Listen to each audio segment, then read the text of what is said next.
illume for this conversation. I hope that we can get this all straight. And the two things we want to do is talk about the French America, as well as the Anglo-French rivalry. All right. So when we look at this, French North America, what we have is, and again, you guys have done the reading. You know that Jacques Cartier is the one that found the St. Lawrence River.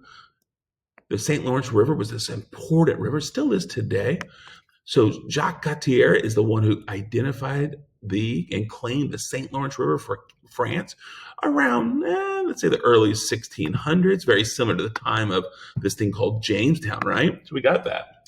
Now, once they formed this becomes the backbone of French Canada.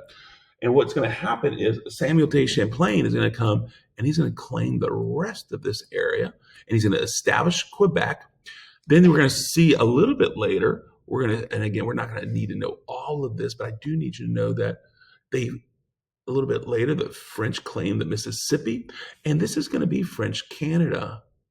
And remember, guys, up here is going to be British Canada. Over here is going to be the 13 colonies, right?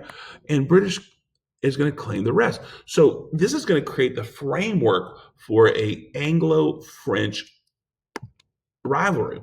Now, I just want to point out those two. Now, I do have a question about the problem with the French population. All right, where the British were coming in here and populating the 13 colonies, I want to talk about very quickly. The French relied on the estate system. Do you remember the estate system? Who dominated the estate system? Yes, the nobles. And with the nobles having so much power, there weren't people moving to the cities because 85 to 95% of the people were peasants. So they were still in the countryside. So without the peasants moving to the cities, there was no one to populate these colonies. So the French Empire will not have a lot of French people and without a lot of French people, they're going to rely on the Native Americans for the conflict. That's going to be really important a little bit later. So once again, what we have is Samuel de Champlain and Cartier create what we know as the French Canada into the Mississippi.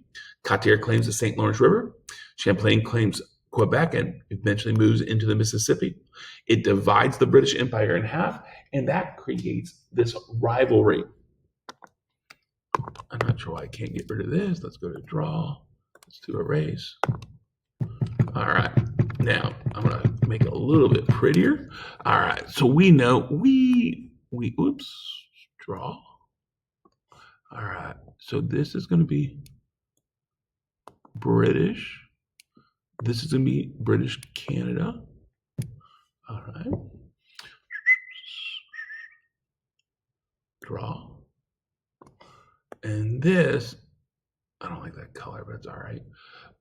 This is going to be French Canada. Well, that's not what it was supposed to do. Why does it disappear? Why is it disappearing? Let's try it. All right. That's going to be French Canada. All right. So when we get to the 1700s, we're going to find out that there's an Anglo-French rivalry, very similar to that of the Portuguese-Spanish.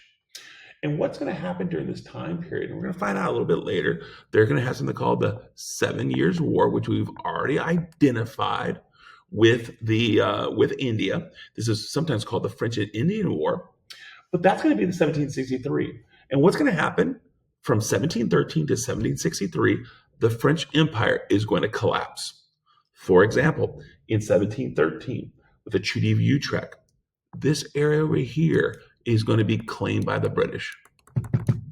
At the outcome of the war between France and England, Britain begins to get things like Labrador Island and Prince Edward.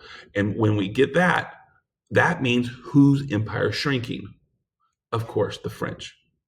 And remember, guys, the biggest problem with the French Empire over here is what? They don't have a white population. They're relying.